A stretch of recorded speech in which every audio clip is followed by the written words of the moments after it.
God day, gods and goddesses. What's happening? What's up? What's good and what it do? It's your girl, Elegant Soul Food, coming through with such a wonderful guest today. I call him Chief because he is the Chief Executive Officer of Traveling Black. I love being black, the brand, the man, the myth, the legend. Chief Kumi, how are you? I'm doing great, sister. I'm doing great. Thank you for having me. Oh man, it is my pleasure, my pleasure, my pleasure. Um, I just want to tell people a little bit about how I found you. I want to make sure that you're showing on the screen. The last time I did this, I neglected my guests. So I'm trying to take this presentation down just to make sure that I got you. Boom. So I met Kumi through the internet at the beginning of the internet when the internet became a thing. And I saw this logo and this brand that said, I love being black. I was like, yeah, I mean, I guess this is where I'm supposed to be on the internet, on the World Wide Web. Hey, I love being black. Kumi, I had the swimsuit. I had the two-piece swimsuit with your logo on it, and I That's right. loved it. Somebody That's right. stole it. Oh man, that's terrible. That's terrible. I guess they love being black too. So I've been following you since the 90s, and then your business morphed into travel, and that's how I found you. So what inspired you?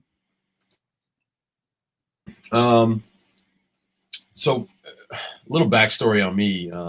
I grew up in a very strong Pan-African household that always spoke positively about Africa, always spoke positively about, the African diaspora, about our people, all the things that we've accomplished and all the things that we still have yet to accomplish. So I've always had a wanderlust to go out there and find my people. That's why one of our taglines is "Let's go see our cousins." Because literally that's what we're doing. You know what I mean? It just, there were different boat stops in different places. And also some of us were already there even before those boats started traveling. So yeah, that's a little bit about me. With I Love Being Black, we had the apparel company and that was rocking and rolling. Started in the early 90s, or sorry, mid 90s. And from there, I was just traveling to different places around the world. We were doing photo shoots, fashion shows. We were, just capturing different bits of the culture and then posting it on Facebook. And that started to blow up. I think we have like 4 or 5 million fans right now on Facebook worldwide. But then people started to ask, like, okay, I see you're in like Zimbabwe or Brazil or Cabo Verde or something like that. Like, how do we go with you? And so I heard that enough times and I said, all right, let's try that. So, we did a trip to Colombia in 2016 to Cartagena, and it just went from there. We started going to South Africa, started going to Cuba, started going to Ghana, Brazil. We started doing East Africa. So Kenya, Tanzania, Ethiopia, Uganda, Rwanda, all kinds of Seychelles. So yeah, and people just began to love it because I think a lot of us have been lied to about what the rest of the world looks like. They don't know how black Colombia is. They don't know how black Cuba is. They don't know that you're going to go to Ghana and see somebody's face that look just like your cousins or something like that.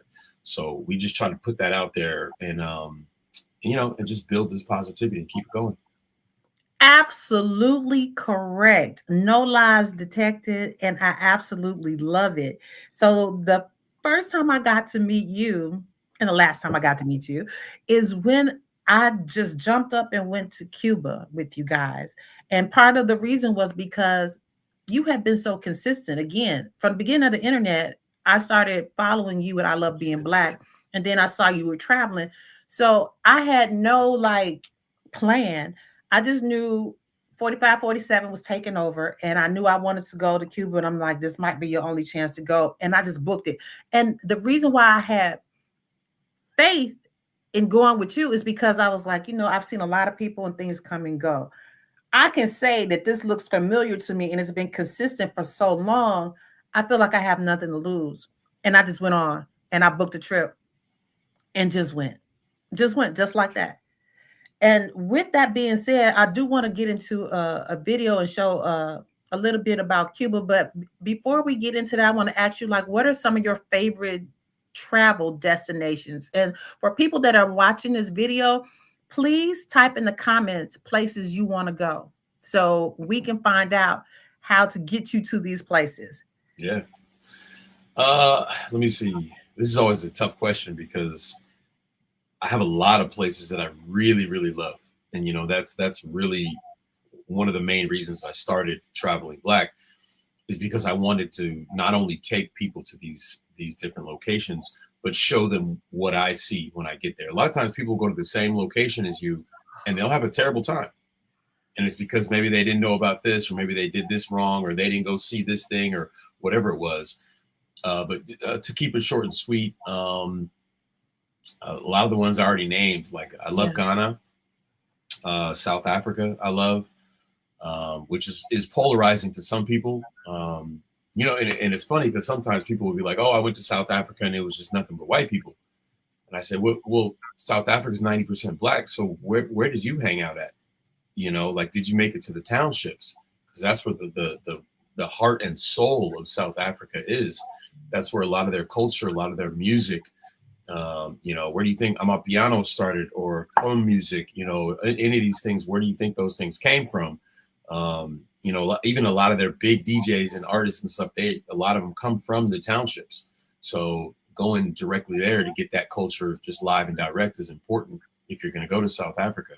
Or Mzansi, Azania, you know, these names that they went by before colonialization. But I digress. Cuba, another one of my favorite places. And, you know, they're going through it real bad right now. I just got back 2 weeks ago. But yeah, you know, we're praying for our people out there and hoping that this political situation that everybody's in right now is going to get resolved soon, and it's going to end up being better for our people down there in some kind of way that they can persevere. East Africa, man, you know, Kenya has taken a big place in my heart. Recently, I went in 2015, and then I went again in, I think, 2019, and then 2023 for our East Africa trip. We bounce around. We go to Kenya, Tanzania, Uganda, and Seychelles. Those 4 countries in one trip.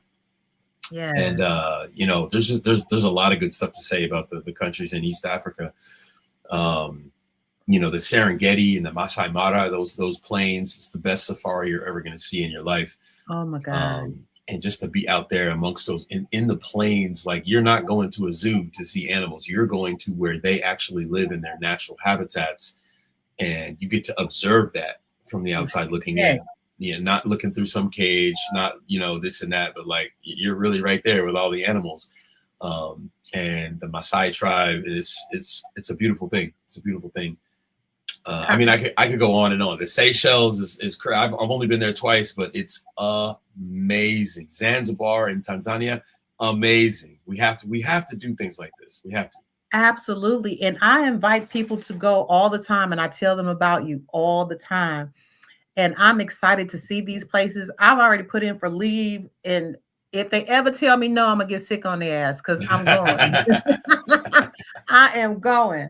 So I want to just show people my first introduction to Cuba when I first went on this tour. But while I'm queuing this up, I'm going to keep talking, because I want to talk about my first introduction to getting to know you through your business and booking my trip.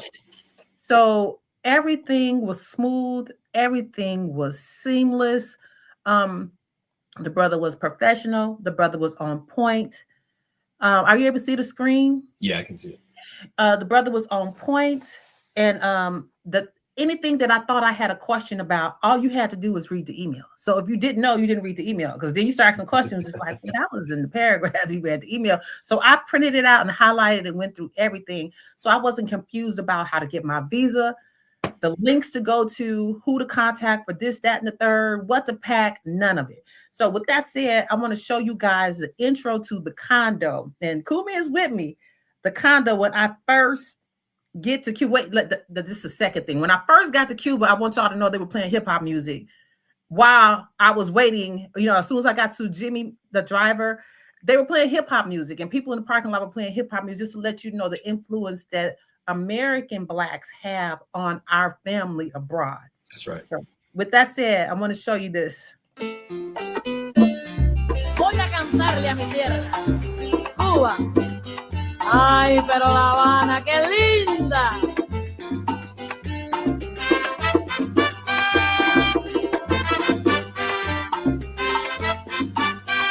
¡Cosa, cubano! De la banda acá.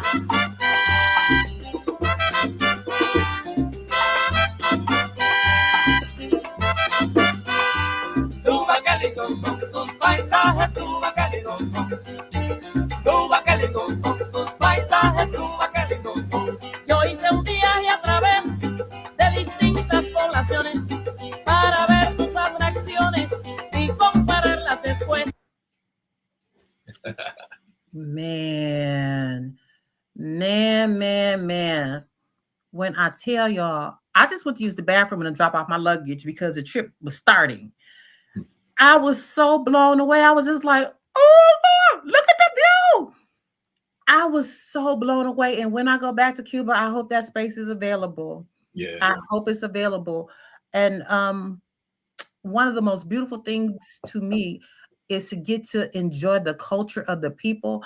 When I first started like traveling, I found myself getting irritated and pissed off very early on. And then people would ask me, why do I travel by myself? I'm like, because I'm going to have a good time. Right. The thing was, the first time I went to the Bahamas, I was traveling with people that wanted to stay on the resort, didn't want me to go places by myself because they thought it wouldn't be safe. And I found like they were just like bringing me down. I'm like, man, this island is only 21 miles. I don't understand why the hell we didn't do this morning, from top to bottom. I don't understand. And I learned it. I fell out with people. I was like, you never have to worry about me inviting you anywhere else again because I want to enjoy myself. So when we decided we were going to Cuba, we be me and my spiritual team. When we decided we were going to Cuba, I already knew what was going down in Cuba. I already knew that the United States had done whatever they had done back in 1959, and that our people over there were having a difficult time because they just chose to be free. That's it. Because they chose to say, we're not going to be mishandled and we're not going to be dictated to. We're going to be the ones in charge of our people, no matter what the cost. I couldn't do anything but respect that. So I always wanted to go, finally get to go. And we had rolling blackouts. We had some of the best food, the best times. It got to a point where Kumi trusted me enough to go off by myself. I didn't speak a lick of English. The only thing I could say was no mas. No mas and gracias. Some of the best shopping. And when Kumi would say, oh yeah, y'all can shop here, but tomorrow we're going somewhere, this, that, and the third. Trust your guides. When you take these trips, trust your guides because they know they've set things up for you. Set things up for you so you can enjoy yourself. And that's why I went. That's why I chose Kumi. And Kumi, what do you remember about that trip before last? I guess you went to Cuba. What was the thing that you remember the most?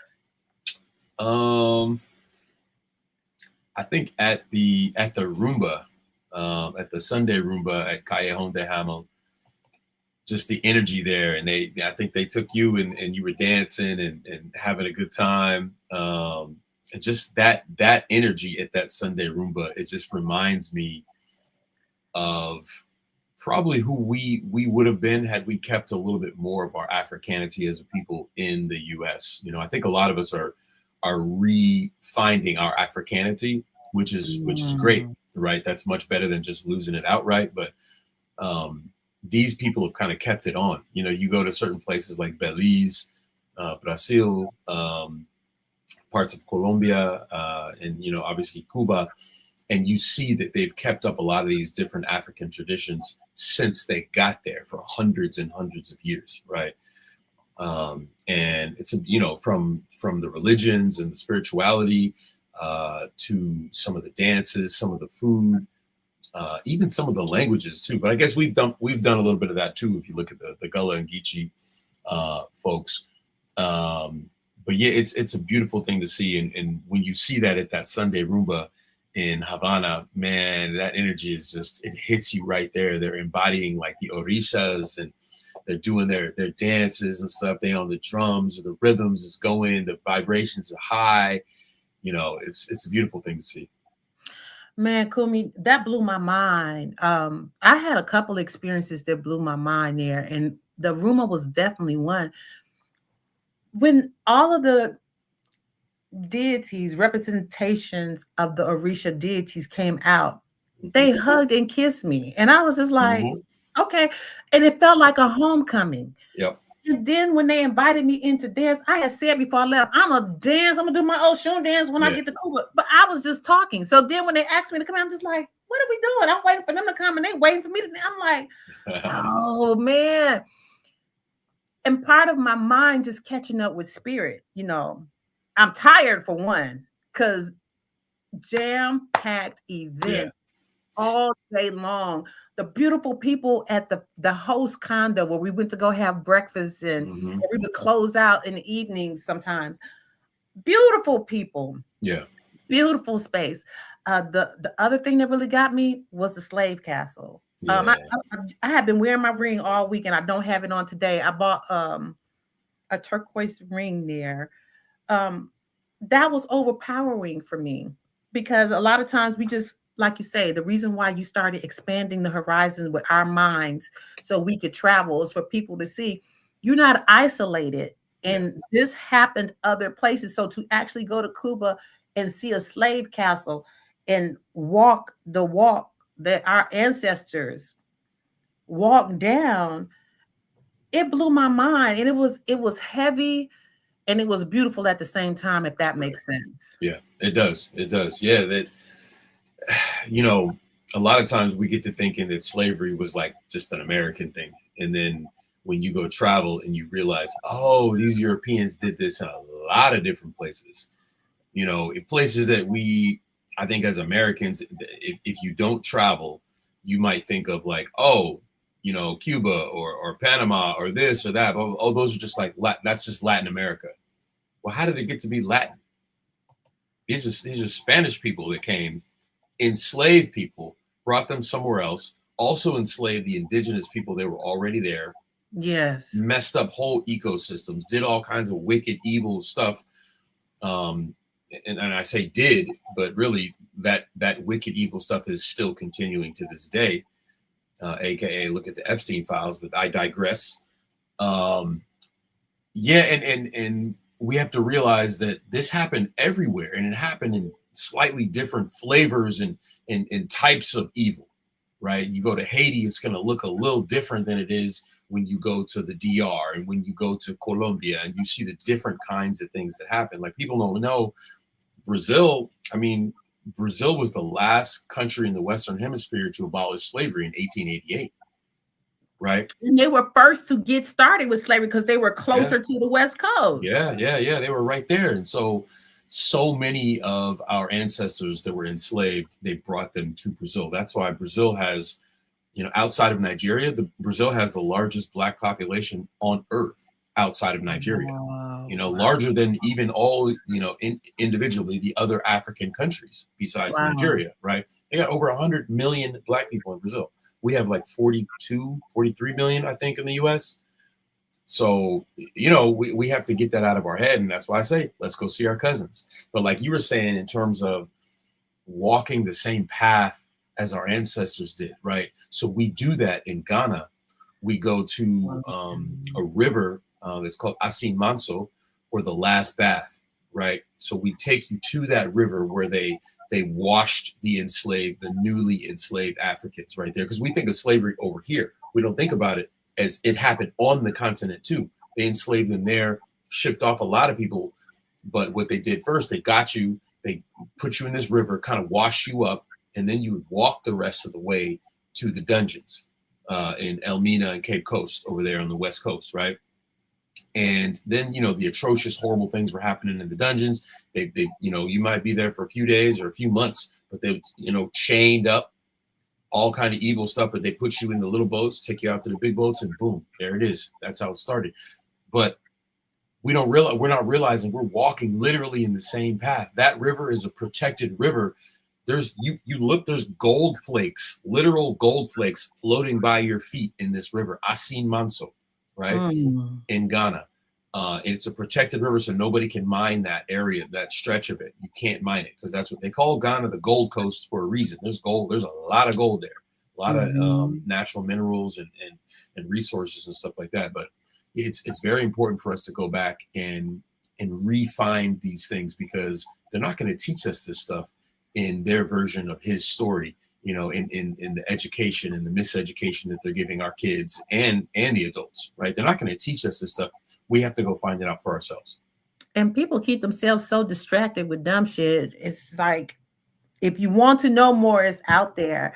I don't know if you remember when we were at the slave castle, I took my shoes off and I just gave complete surrender and reverence to their experience. I remember. And tried to pay some type of atonement as I was walking down the ramp. They were where they came off the river and they go down the ramp into where they were going to shackle them up. Every step I took, I just said they were wrong. What they did to you was wrong. They were wrong. Dear ancestors, what they did to you was wrong. I just want you to know, as your daughter in love, my spirit guides, it was wrong what they did to you. And those of us that survived, a majority of us, I'm not going to say all of us, but the majority of us are being your dreams. That's right. We are putting light and feet to your dreams. And if there's anything that I can do to help us on the path, I'm here for it. Yep. Just show me how to do it. Just show me how to do it. That's what my intention was when I was doing it. And I'm going to various aspects. I'm going to all these places with you. I'm going to Brazil. I'm going back to Cuba. I'm going to Ghana. I'm going to South Africa. I'm going to Belize. I got to go to Kenya. Let's go. And I did my DNA, and I found out that my ancestry dates back to the United States pre-slavery, 13 something, and that I have living relatives now in Barbados. So wow. As I do my Hajj with you, because you will be part of my spiritual journey when I start taking my trips to Africa. What was deposited into me is that I first have to go to slave plantations in South Carolina, Arkansas, and Louisiana. And in a 50-year-old mind, I'm just like, I'm glad I'm not in my 20s. So I never wanted to see that shit. I was just like, I don't want to act a fool. I don't want to feel that pain. Yeah. I don't want to be feeling the sting of any of that, because of the way Black history was introduced to me, because of the way Christianity was introduced to me. It's always been painful to deal with Black History Month. It's always been painful to be the only Black person. And people ask me why we eat chitlins and shit like that. And so coming out of that, you know, the 20-year-old mind and then the 50-year-old mind, two totally different people, but the same person, same spirit, same soul. Yep. So when I was told that that's what I have to do in my preparation to go to Ghana before I can get there. And I think you told me that you guys get the opportunity to go through a renaming ceremony and stuff like that. I have to do my due diligence here, because this was part of my experience before I can go there. And it's like sealing my initiation. It's like part of my consecration. Yep. So y'all gonna be part of that. Let's go. Let's go. I wanted to again encourage the viewers that are watching this video to please type in the comments places that you would like to visit.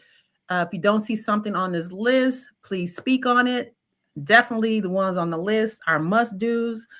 And because community cultural wealth is my thing, I want to just briefly touch base on how traveling adventures all tie into our community cultural wealth. I'm going to start with spiritual. That was one that blew me, because while we were in Cuba, I saw people that looked so much like the people that I knew.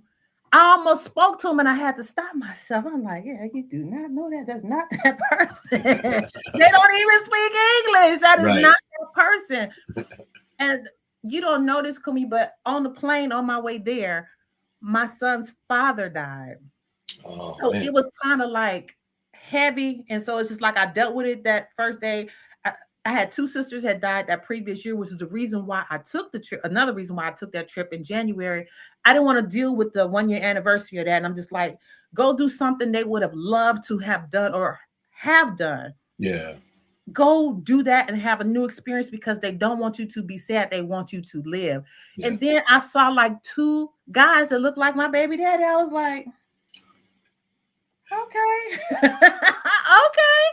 So the spiritual capital of traveling for indigenous and cultural, underlying intuition and rituals and signifying doppelgangers, as well as the connectedness that we have globally is just mind-blowing. And for those of you that haven't traveled, I strongly encourage you to give yourself that gift in life, because life is supposed to be sensational. That's right.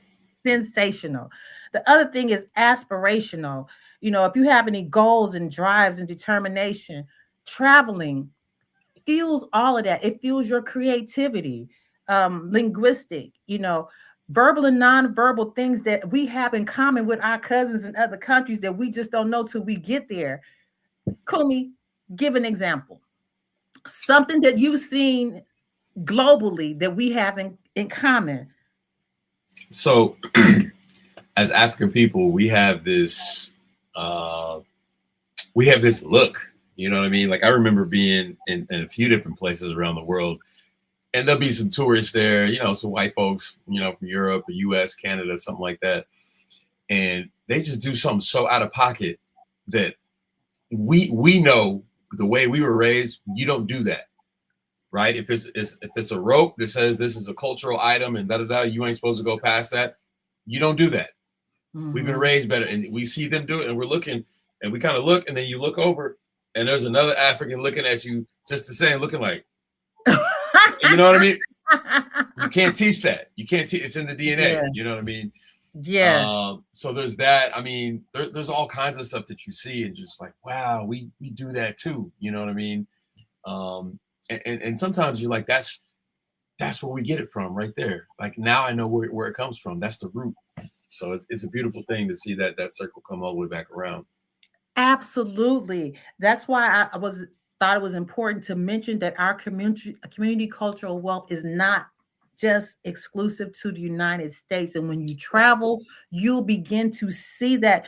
Even with some of the food dishes, you'll start to understand, I got this recipe from my grandma, who probably got it from her grandma, who probably got it from Africa. Yep. Or one of the Caribbeans. That's right. My mom, I would pit my moms who are in heaven, I'd pit her tamales over anybody in Cuba or anywhere else, because what she did was she took an African recipe or African American recipe, and she married it with a Cuban recipe when she started working with a Cuban.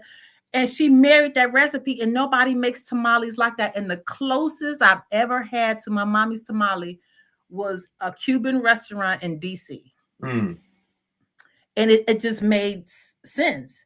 And then there's the social capital. Traveling internationally and having intellectual dialogues with not only the people that you are from America with, like traveling with you, so many intellectual people on one trip. It was just mind-blowing. Yeah. But also having a conversation with our tour guides who are working at universities, who are intelligent people, who can help you understand the political landscape and just kind of navigate you through what their world is like. And you get to see that there's all this overlap and there's all this intertwined, and that we are the same people. We're the same. Yes. And the last thing I'll mention is the resistance capital, where we all adapt quickly and that we all are pioneers in our own right to resist as one. Yep. No matter where we are. And not all skin folks are kin folks, because there are some exceptions everywhere. And it's always been that way. But for those that know, and we all are in tune with resisting on one accord. Yep. 100%. So the next thing I want to get into, again, I invite people to type in the comments places you'd like to go and to reach out to Traveling Black. The website is in the description box as well as on these flyers. Travel in general and concerns. I live in the Chicago area. I've lived in Chicago several times. My daughter still lives there. I'm trying to get her out. And I noticed some of the reasons why people don't travel. I travel domestically and internationally, peacefully and blissfully. And people will say to me, oh, when I should live like in Ohio, it's like, Sheree, I really want to visit Chicago. Is it safe? You think I should go? And I'm like, well, are you going to go start some shit? Right. If you're not going to start some shit, why would you expect to have a bad time? And I think that goes back to what you were saying at the top of the conversation. I know people. I went last year to New York. I went to Rock the Bells again, and this time I stayed in Newark, and I traveled. I would be out 3-4 o'clock in the morning by myself, traveling all around New York, in Newark, no problem. Somebody just went to Newark a couple of weeks ago. He said, "Oh man, Newark is dirty and it's bad, and it's this, that, and third." And I'm just like, I don't know where you went. Right. I didn't see any of that. I went to the little Portuguese area. I went and sat down at a restaurant. I went shopping. I went and did things. Same thing with traveling abroad, where you were saying that people would say, oh, this and I didn't like this, and all I saw was this. I think people see what they expect. I think they bring themselves before their experiences. And what's that phrase? You cut off your nose to spite your face. Yep. I really believe that. Yeah, I think a lot of times people will bring their own limitations into whatever situation they're coming in. It could be a relationship. It could be into your job. It could be, traveling abroad. Same thing. That's why during the meet and greet, one of the main things I say at every meet and greet, day one of a tour, I say, look, I know we're from all different walks of life and all this other stuff, but, especially the folks that are coming from the U.S., we need to leave our Americanness at home. We need to leave it at home. Because when you do that, when you tuck it, you're able to experience things much more deeply and much more authentically wherever you go on this planet. Because a lot of times we don't realize how much has been hammered into us. The program. Just the programming, you know what I mean? Like we're over medicated, over entertained. And our expectations are just all out of whack with reality. Sometimes we get angry way too quick. We road rage and doing all this stuff. And the local people looking at us like, what is wrong with you? So if we just leave some of that at home, or as much as we can of that at home, you have such a better experience. And you'll leave with great relationships, great conversations, like you were saying. And just you're gonna feel a lot better when you get home. Absolutely. I felt better while we were there. I don't know if you remember the video that I made. In this picture that you guys can see is Kumi, and then behind him is Jimmy. And then next to Jimmy in the black shirt, he lives in Ohio. I remember that. And then Reggie, and then the young lady, she used to work at AbbVie. And then it's me, and then next to me is Lisa, and behind Lisa is Anidra. Okay. These people, we were there having the greatest time. Me and Lisa, we got caught in a blackout. And so we're on the top floor? Yeah. We on the top floor, and we going down the stairs. Before we get in the Cuba, we knew one thing was true. They have infrastructure issues. If you've ever been caught up in a blackout in New York, New Yorkers don't stop doing what they got to do. They keep it moving. That's right. And the one thing I said when it happened, I was just like, hey, turn your American down. You know what to do. We finna go kick it. We just got to get outside. The van is coming. And that's another thing, y'all. The van comes on time. My black ass almost got left a couple of times. Thank you for not leaving me. I was so embarrassed, but I was tired because we kicked it. But as we were coming down those stairs, we just started singing Negro spirituals. Everybody had they light on their phone because we didn't know where we was going. We was just like, I'm coming up, help me Jesus, on the rough side of the mountain. And we giggling. All you hear is us giggling. We had fun in the midst of everything. Lisa and I keep in touch, and we're both planning to go with you to Egypt in 2027.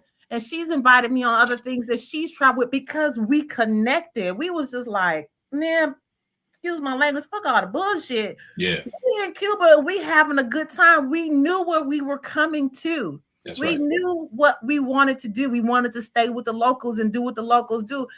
And we noticed the young ladies and gentlemen that were coming in and out of the building. They were laughing and giggling.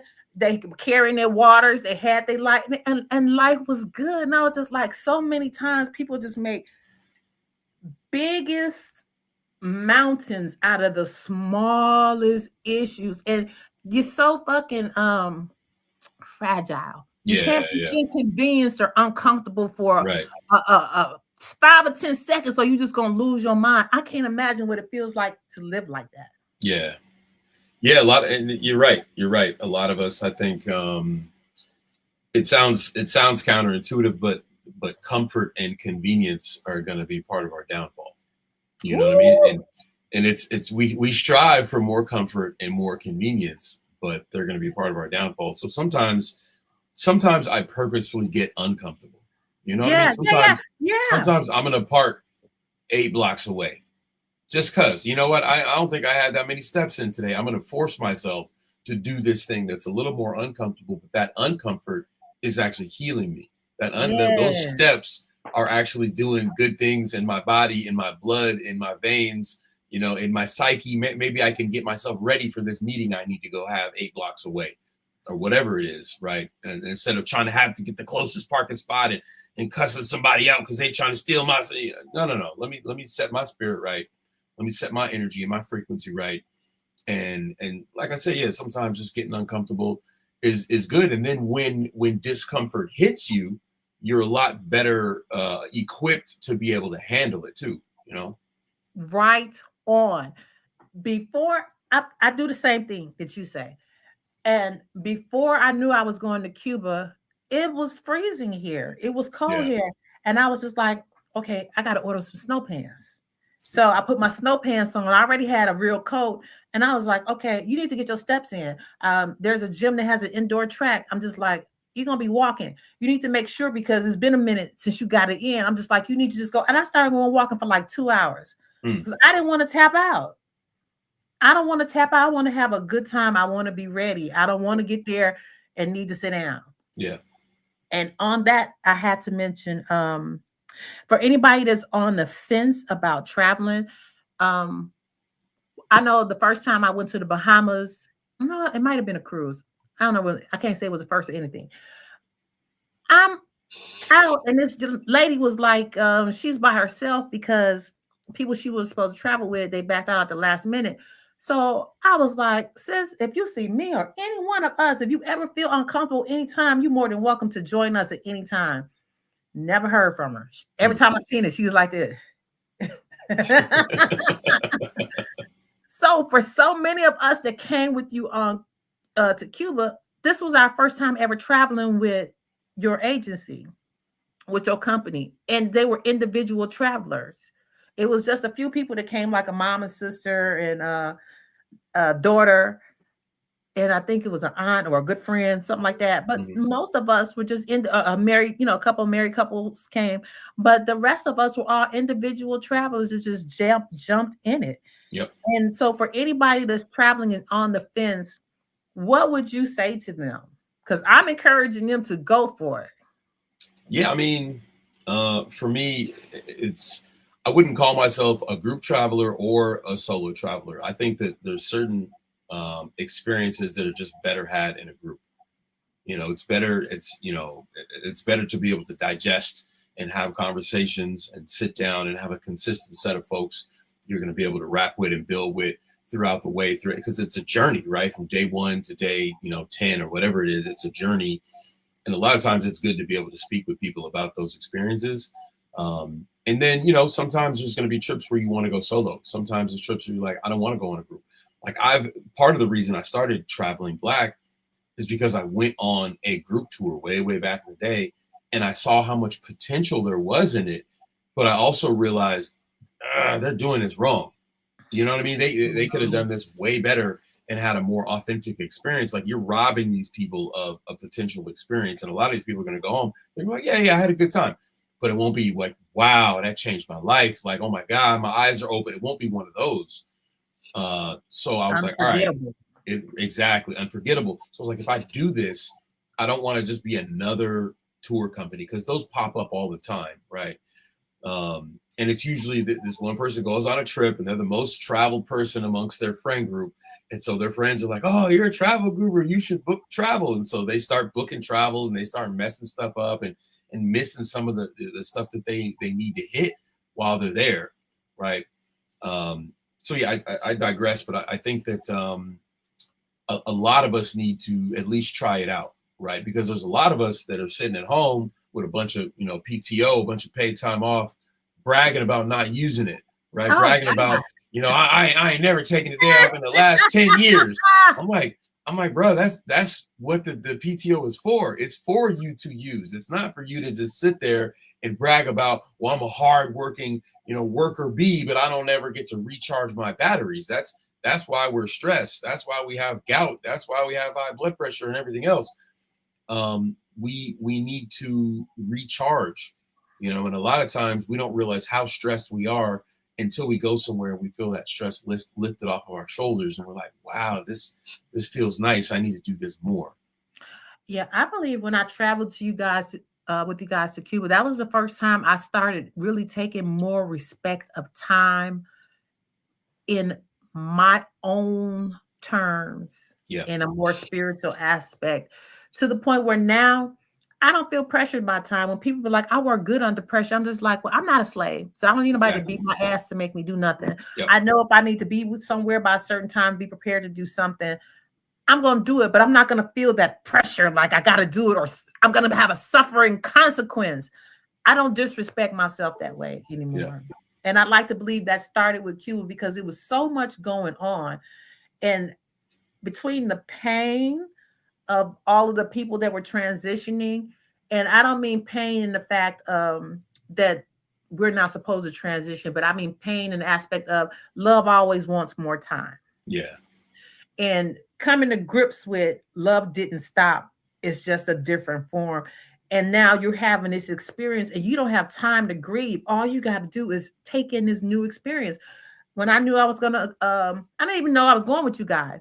I know that they had passed and I was sad. And I said, I'm going to swim in the Atlantic Ocean again. I went when I lived in Georgia, whatever. I'm like, but no, I'm going to go on a vacation. I'm going to see the world and I'm going to swim.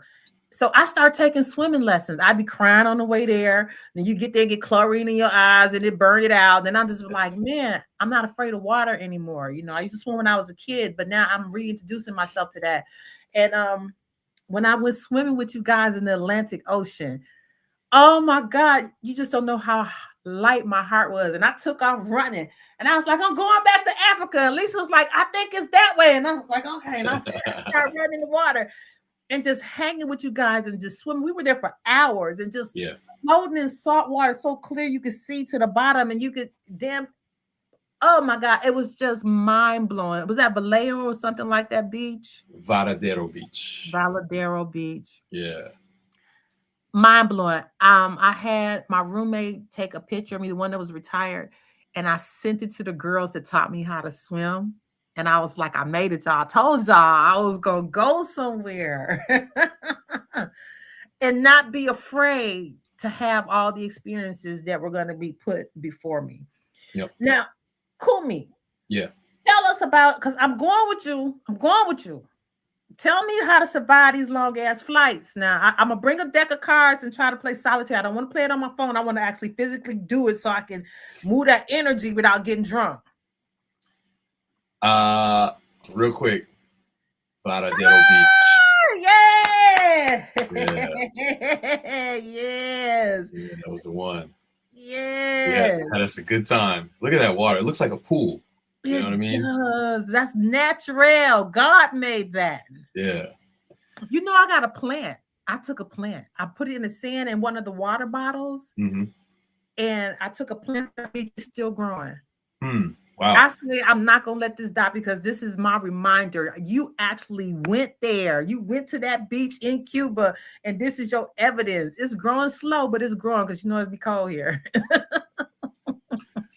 So in terms of how to survive the long flights, I have my own formula that works for me. But it's going to be different for everybody. I'll give you some of my tips, but you know, like I said, take it with a grain of salt. I love audiobooks, number one. Right. So I'll plan out an audiobook that I want to start, a one I know is good. It could be a part of a series or an author that I really know and respect, or a narrator I know and respect, or both. And that's my little treat for starting this trip, right? You know, going through the airports, being on the flights, And so that's number one. Number two, actually, that's number two. Number one is I will usually not get a ton of sleep the night before. So then I'm tired the next day, and it forces me to sleep more while I'm on the plane. Right. So those are two of the things. Another one, airport lounge access. I have to have lounge life. Hashtag lounge life. Tell me about this lounge life. Tell me more. So I'm a travel hacker, you know, whatever. I don't pay for flights in general. I use points and miles and all that good stuff. But in addition to that, I get a lot of the perks that are involved, right? And one of those perks is lounge access. So priority pass lounges, it's, you know, they have 1,300 lounges, largest lounge network in the world. 1,300 airport lounges and experiences around the world in different airports, right? Pretty much every major airport is going to have at least one priority pass lounge in it. Then if you have the Amex Platinum, you have access to the Centurion lounges. And then, you know, the various airlines have their own lounges. They have Delta lounges, American lounges, United lounges, all that good stuff. I don't mess with those a whole lot, although I do have some like one-time use passes just in case like the priority pass lounge is full. There's no Centurion lounge. One of the more new players on the scene is the Capital One lounges. The one at DFW in Dallas, one of my favorite. I'll go there before I go to the Centurion lounge. Oh, wow. And it's amazing. I mean, a lot of these lounges, they'll have nice food and drinks and all that good stuff. But this lounge, they have to-go bags. Like they want you to take the food to go as well. And, you know, a lot of times I'm looking around like, how am I going to get these cookies in this napkin? You know, I'm folding up the napkin, sneaking it in my backpack and everything. Hey, because I'm going to do that. You know what I mean? When I go to the movies, I'm going to be pulling some food out of a bag too. Same type of thing, right? I like to eat on my terms. You know, I don't want, if I get on the plane and the food is terrible, like I want to be able to get in my bag and get something out, right? Yes. And yeah, so I got to have lounge access. I do this thing called dashikis and lounges. So every time when I'm flying out, I got to wear some kind of African garb or something like that. And if you look up hashtag dashikis in lounges, you might see a couple pictures of me, my brother, my folks, whatever, just to kind of disrupt that space, you know, because a lot of times it's kind of like, you know, older white men, businessmen traveling all dry and this and that. And I come in there loud with a bunch of, not literally loud, but, you know, color and energy, vibration loud, bunch of colors and all that African garb. And they're like, who is this guy? You know what I mean? So, yeah, lounge access. Obviously, seat wise, you know, I sleep better in a window seat, right? I don't want, because when I'm asleep, I'm out. I don't want nobody trying to climb over me to go to the bathroom and this and that. You know what I mean? But I something internal. I keep a little couple ports open where I can listen for that cart that's going by. When a cart comes, ginger ale, orange juice, some water. You know. Yeah. So those are some of my tips. And ultimately, like, I just. The number one thing for me is knowing what I'm going to, right? I'm going to this destination that's worth this little 16-hour flight or 15-hour flight or whatever it is. Like, I don't care about that time, 15 hours. And plus I save work, right? So I got work to do while I'm there. I'm on the phone, you know, getting work done, flying off emails and you know, creating photos and editing pictures on my phone and doing all kinds of stuff to do because I've saved it for that specific time. So I have more stuff. Gotcha. Yeah. That's very helpful because I'm trying to convince people to go with me to Egypt in 2027 with Traveling Black, https //travelingblack.com. I have 550 people. No .com, just traveling.black. Oh, just like it is on the screen. There it is. Yeah, traveling.black. That's it. That's how you gotta type. My bad. Don't overspeak it. All right. No, it's all good. It's all good. It's all good. So I invite my 550 people that are on here that I'd love to meet you guys. You can travel with me or without me too. It's all cool. But I am going to Egypt in 2027. I have already taken off work to go to Ghana this summer, but I don't think I'm gonna make it. I think I'm gonna have to do my work. I got to go to South Carolina and Georgia, Arkansas, and all these other places first. So between that and my my full-time job, I have the time off, but it's just a lot happening. Those of you that follow my channel know that I work for the government, and it's just some things we need to make sure are solid. So I'm doing domestic flights. I'm going to New Mexico. I'm going, down south to pay El Hajj, but I invite you all to look into these tours with a Chief Experience Officer, Kumi Rauf. If you want to tell them more about the trips that are coming up, because I will drop everything to go to a couple of these this year if I have to. Yeah. Yeah, I mean, we have some really interesting trips coming up. Uh-oh, what did I just do? I did something wrong. Hold on. Welcome back. Welcome, Black. Can you see me? All right. Sorry about that. Yeah, we have some really interesting trips coming up. So we are, I have a personal trip to St. Kitts coming up right now in like a couple weeks, but then right after I get back from that, we're going to South Africa, Tanzania next month. And in June, we are going to Ghana again. There's 26 people booked on that tour. It was supposed to be 20, but people just kept beating down the door. I'm like, all right, we're going to open it back up and go to 30, I think. Nice. And then in August, we'll be going to Colombia.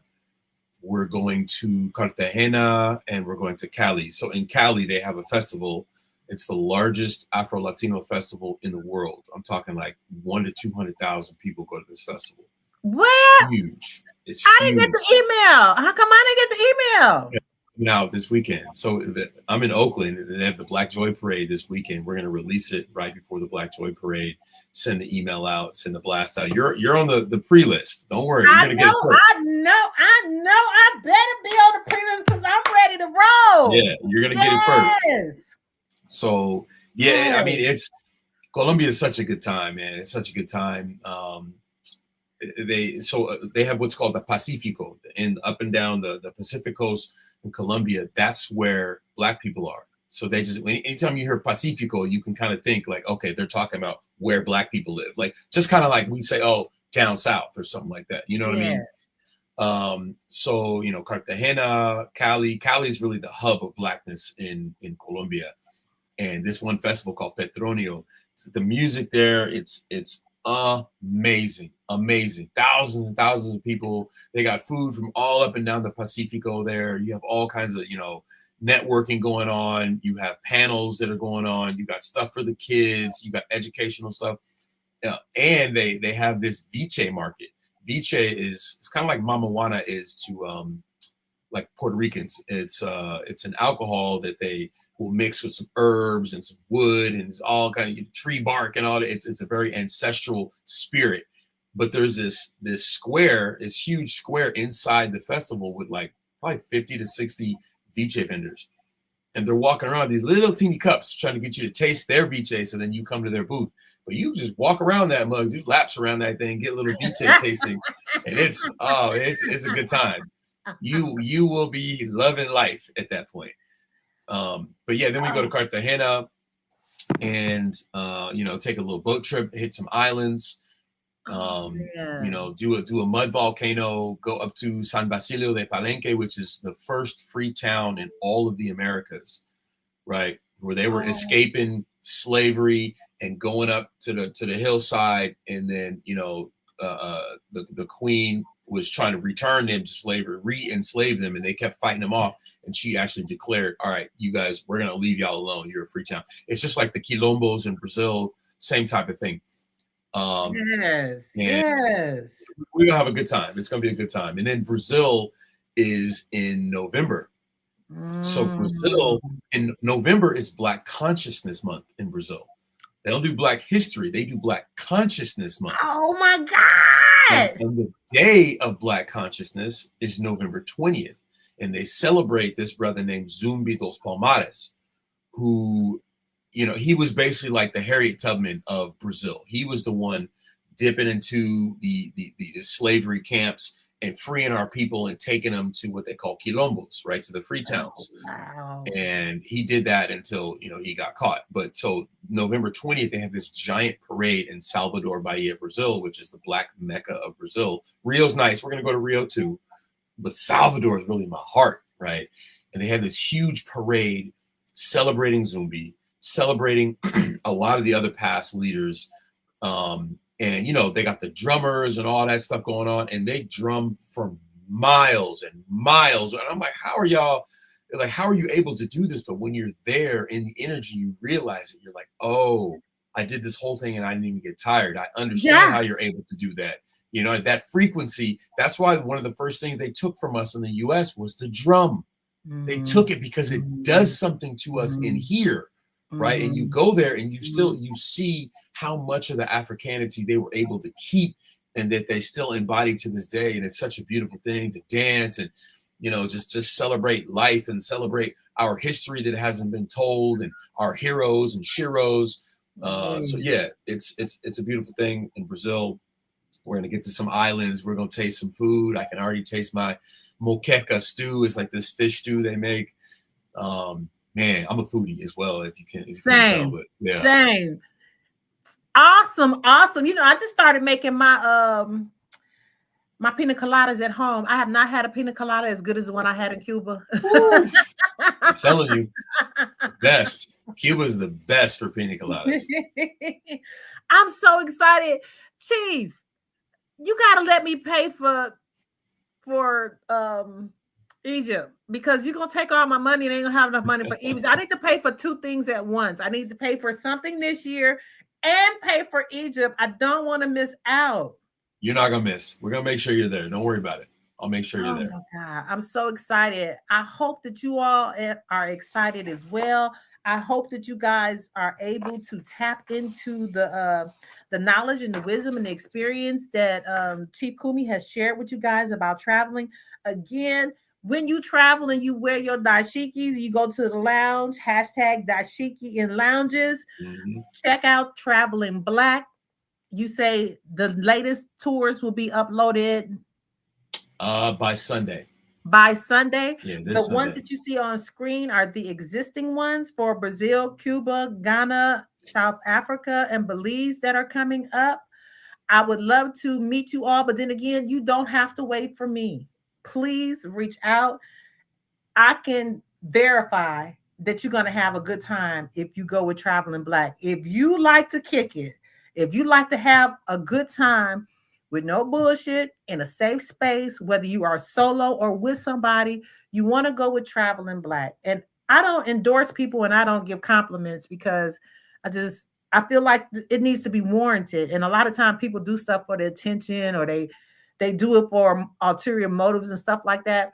And I just let people do them and I don't have nothing to say. I'm not going to say anything negative, but I endorse Traveling Black. Again, like I told you at the top of this video, I've been watching this brother do his thing since the beginning of the internet.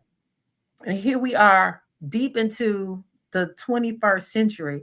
And, you know, I stepped out on faith and I wasn't disappointed. So if you got a good vibe, you got a good energy, you love life, you want to explore, you want to have a good time, you don't want to start no shit, and you want to see something different, I encourage you to reach out at traveling.black and go meet our cousins. Kumi, did you want to close us out?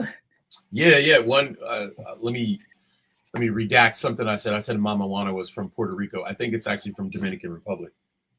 So let me just say that. But yeah, I really appreciate the platform that you built, and your connection to the people, and obviously your passion. You know what I mean? And I appreciate those copper sunglasses. Those are super fly. You know what I mean? Like, I'm getting more into my copper these days as well. I'm looking for my bracelet. I'm like, oh yeah.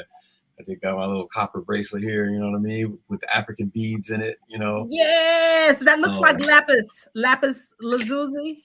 Yeah. It, you know, we go way back with the beads, man. Yeah, just, you know, whatever you do traveling wise, you gotta ask yourself, why are you traveling? Are you escaping something? Are you looking to discover something? Are you looking to change something?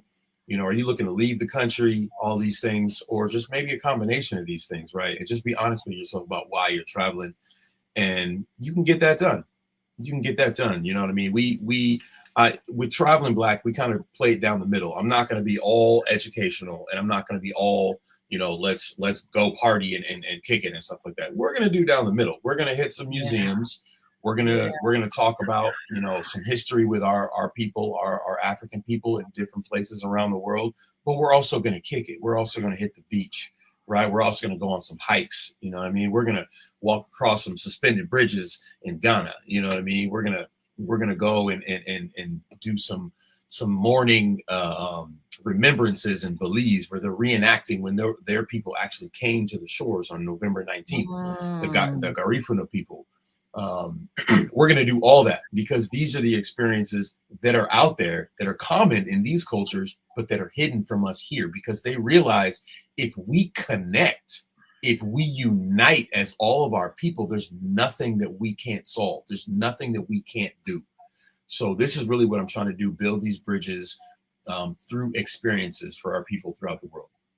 Absolutely wonderful. You touched on about the African Museum. We did that in Cuba. That was mind-blowing.